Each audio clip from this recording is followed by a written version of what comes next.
All right, what's up, Team 219? Hope you guys are doing well. We are in store for yet another story of the week.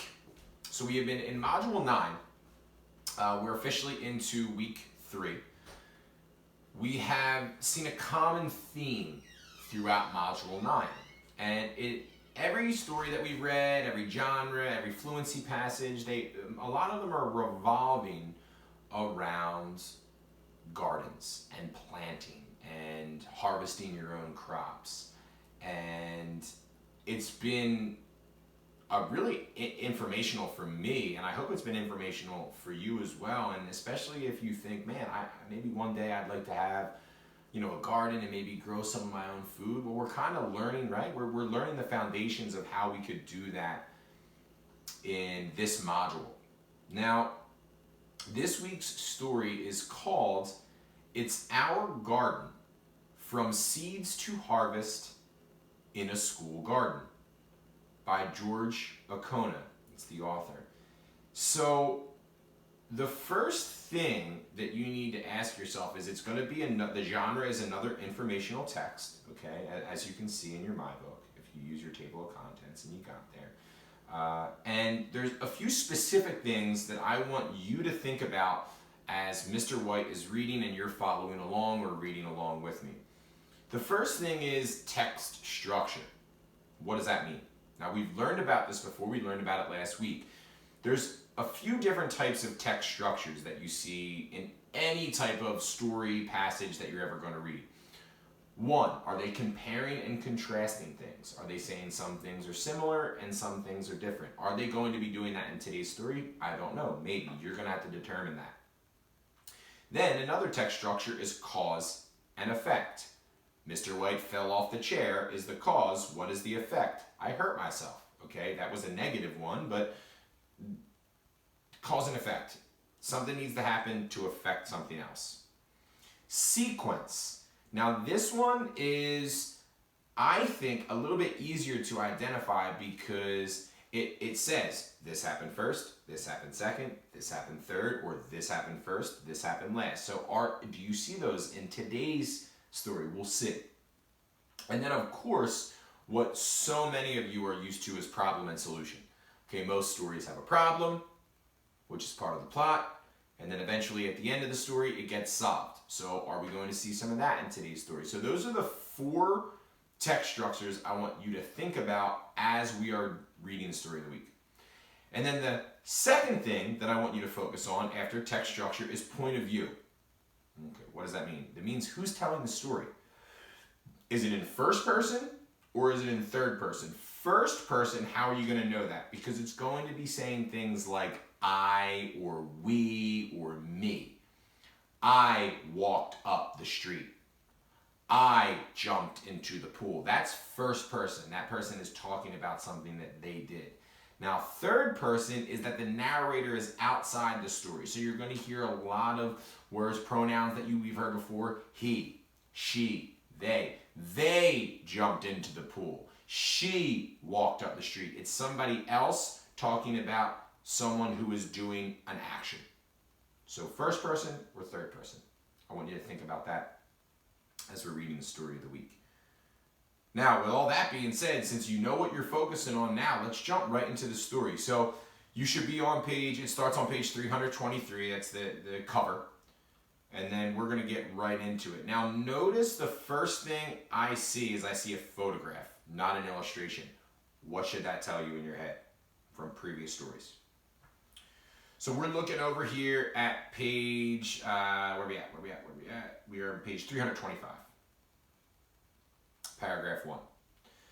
The school bell sounds, and the classrooms explode with the noise of books closing, chairs sliding on the floor, and kids chattering. It's time for recess. The students head outside to the school garden. Mrs. McCarthy, the 3rd grade teacher, dreamed of having a school garden. She talked to the other teachers, the principal, and the parents about it. They all worked together to make her dream come true. The garden is cared for by Miss Sue. Miss Sue's husband, Will, designed the layout of the garden. College students Paul, Danielle, Autumn, and Allie volunteered to guide the children in the garden projects. Now, if you notice, it gives you a definition of the word layout, one of our vocabulary words this week. It says, a layout is a drawing or a plan that shows where things are or will be.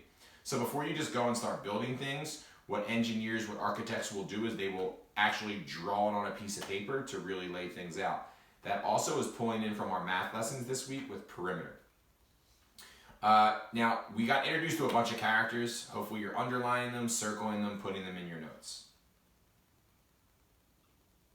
Let's move over now to page 326, another photograph. What is that telling you? It's not an illustration, it's a photograph. So it happened think about it. Students enter the garden through an arbor. It's spring, and there are lots of chores to be done. Depending on the weather, some classes are held in the open classroom, the garden, or the greenhouse. In early spring, Miss Sue asked the students to make a book with pictures they cut out from seed catalogs. These are the flowers, fruits, and vegetables that the students would like to grow. Later, she and the students will decide where to plant them. So again, as you can see on this particular page, they give you a definition of yet again another vocabulary word we see, arbor. An arbor is a shady passageway made of vines or branches. Now I can speak for myself. I would have loved to have had class outside in a garden when I was a little kid. I can't speak for you, but I can definitely speak for myself and say that I would have loved to have something like that for sure. Now we're over to page 327, paragraph 6. Every day, one student is asked to take a bucket of food scraps from lunches and snacks and dump it into the compost pile. Compost, I've heard that word before. The compost is made up of soil, dead plants, and food scraps. Inside the pile, red wriggler worms are busy eating and turning these ingredients into castings. Compost is mixed into the garden beds to provide food for seedlings. Now, if soon as you heard compost, a light bulb went off in your head, it's because we heard about it in a previous story. So we're taking knowledge that we've had from earlier times in the year and we're implementing it now. And if you didn't remember, it's not a big deal. But again, if a light bulb went off and you're like, what is that? I forget what that word is, okay? It's a really good time to do it. Also, too, we're learning about glossaries and dictionaries. If you don't ever know the meaning of a word, it's pretty easy. You just go into Google, define whatever the word is, and it'll give you a definition and it's part of speech. All right. So we got a cool page here. It's 4 different people's hands with 4 different seeds inside of them. So I'm assuming that we're going to probably learn about the seeds. Again, just making an assumption, making a prediction. Page 328. Springtime is planting time. These are a few of the seeds that will be planted in the garden. Really, really cool pictures there. Moving on to the next page here, 329. When it's still cold outside, some seeds are planted in the greenhouse. There, students fill small plastic pots with rich soil and plant a seed in each. The pots are left in the greenhouse. The sun warms them. Soon, tiny seedlings begin to pop out of the soil. When they are bigger and the weather is warm, the plants will be transplanted into the garden beds outside. Flowers, vegetables, and fruits are planted in the beds of rich composted earth. A teepee made of bamboo poles stands in the middle of the garden. Some students plant pole bean seeds at the base of each pole. The plants will grow up the teepee and sprout their pods. Again, we see another vocabulary word and it provides you with a definition, transplanted. If you transplanted something, you took it from the place it was growing and planted it in a new place. Now, a lot of words here, if you're unsure of what they are, I would box them up and then try to find their definition. Like when I was in 3rd grade, I may not have known what a teepee was, or I may not have known what a pod was, even though we actually worked on some of those pods in the beginning of the year when we were doing our science unit. So again, we're learning a lot of different things right now. We're bringing in science, we're bringing in math, and obviously we're doing our reading as well. So a lot of good stuff going on right now. So we are up to page 330, paragraph 11. Meanwhile, in the morning shade of the school, Paul hands out seeds to plant in a waffle bed. The bed's low walls of adobe bricks help keep water in. Another group of students plants squash seedlings. Danielle helps a student transplant a tomato seedling. Once the seeds and seedlings are in the ground, the beds are watered and covered with a mulch of straw. This helps to keep the soil from drying out. A lot of water is needed to keep the garden healthy. When it rains, water flows off the roof, down the drain pipe, and into an underground tank called a cistern. A solar panel on the roof of the outdoor classroom creates electricity to run the pump that draws water from the cistern. Now, if you notice, guys, I actually jumped over because on page 330, the sentence runs into page 331. So I'm going to stop here for a second. A couple of things that I want to mention. They give us another definition of one of our vocab words, mulch. If you put mulch in your garden, you put straw or wood chips around your plants to help protect them. Again, dictionary and glossary, it's something that I want you guys to familiarize yourself with. You know how to look up definitions on Google. You've seen Mr. White do it in class, and you have done it as well. A lot of words here, if you don't know the meaning of them, please learn their definition by plugging it into Google. You should be you're sitting at a computer right now watching this video. There's no reason why you can't pause it, open up a new tab, and find the definition of them if you don't know the word. One of the students' favorite jobs is watering the garden. Miss Sue fills the colorful watering cans for them. The tomato plants are surrounded by plastic tubes filled with water. During the day, the sun warms the water in the tubes. At night, the tubes provide a warmth that tomato roots need to grow. When there is no rainwater in the cistern, a hose attached to the outdoor faucet is used to keep the soil moist and plants healthy. So, not only are they explaining something, but they're showing an actual picture of the person doing it. I love that.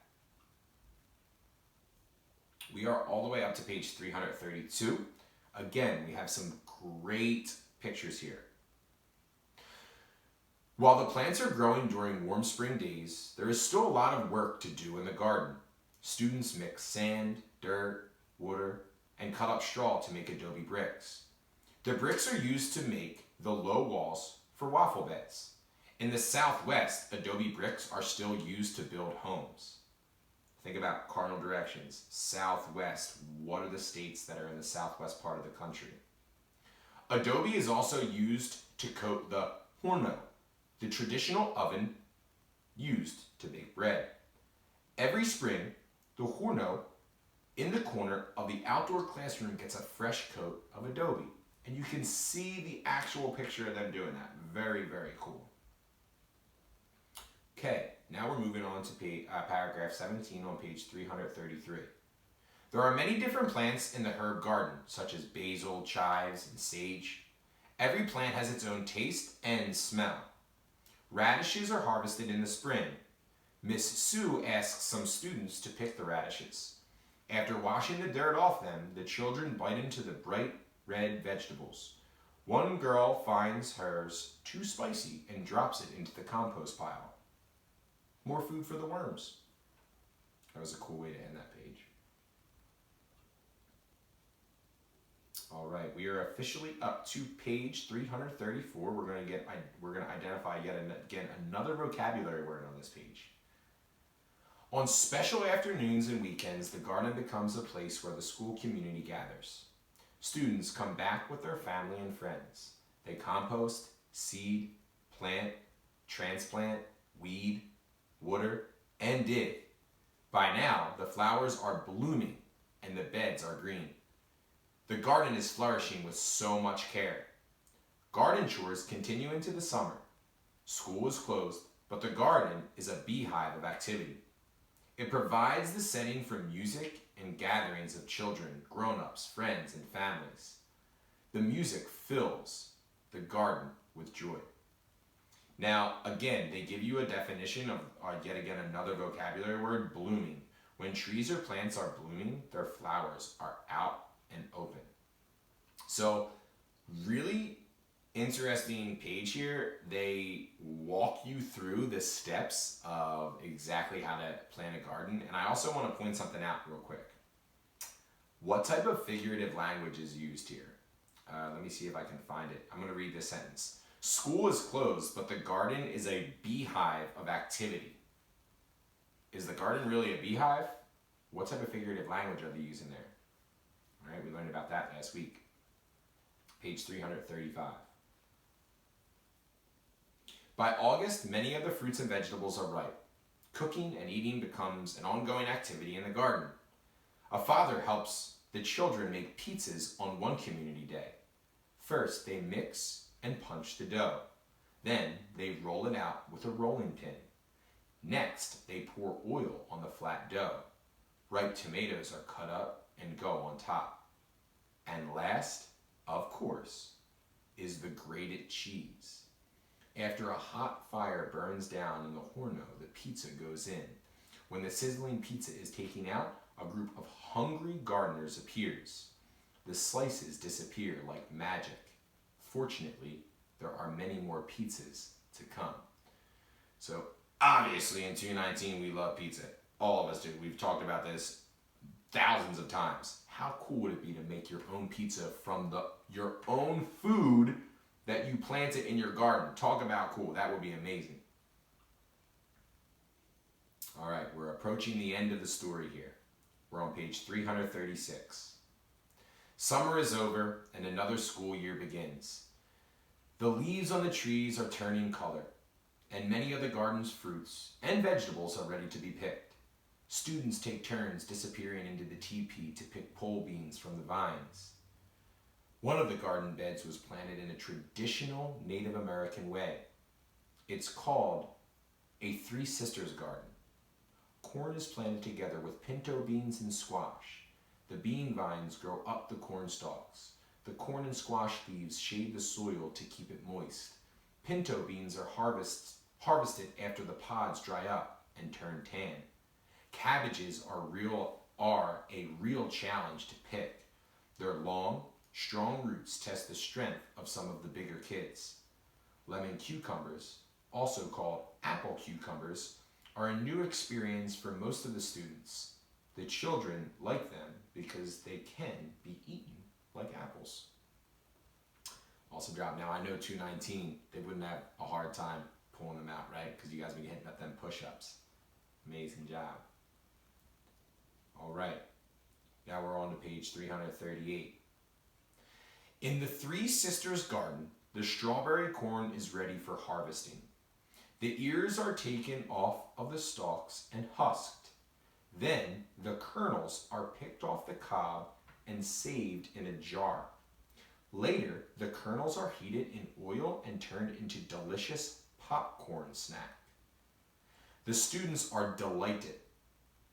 The harvest becomes a chance for Miss Sue to quiz the students on a variety of crops the garden has produced. She makes a game of the quiz, placing the answers face down on slips of paper under each fruit, vegetable, or herb.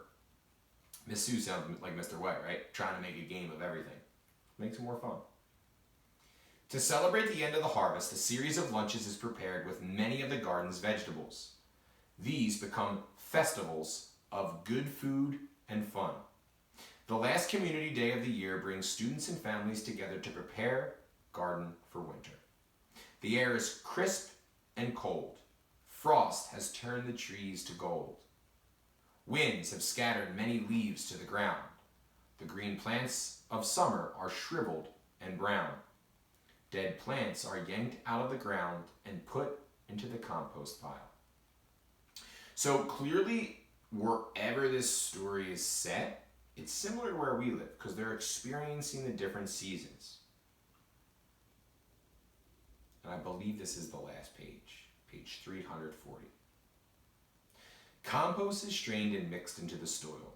The strawberry plants and beds are mulched with straw, and all is ready to be covered with a blanket of snow. Sleep tight, garden, until next year. All right, so done another story, guys. I mean, this one, I love this one. I think that there was a lot of text structure that you guys should be able to identify. I also think that there is a lot of good areas where you'll be able to identify the point of view. And I also incorporated that figurative language because there's a lot of figurative language that we see in here. Even on that last page, we see some figurative language. So I hope these videos are helping you out. I hope you enjoy reading the story of the week along with Mr. White, maybe on your couch or in your bedroom, wherever you're doing it right now. So it's kind of like we're with one another and we're reading the story together, which is pretty cool. So with that being said, you guys know our mantras, right? What are they? Teamwork makes the dream work. Put yourself in a position to succeed and always remain grateful. Other than that, you guys have any questions or concerns, post them right in the discussion and we can talk throughout the course of the week. That is all I got for you guys. Peace out, stay safe, stay healthy.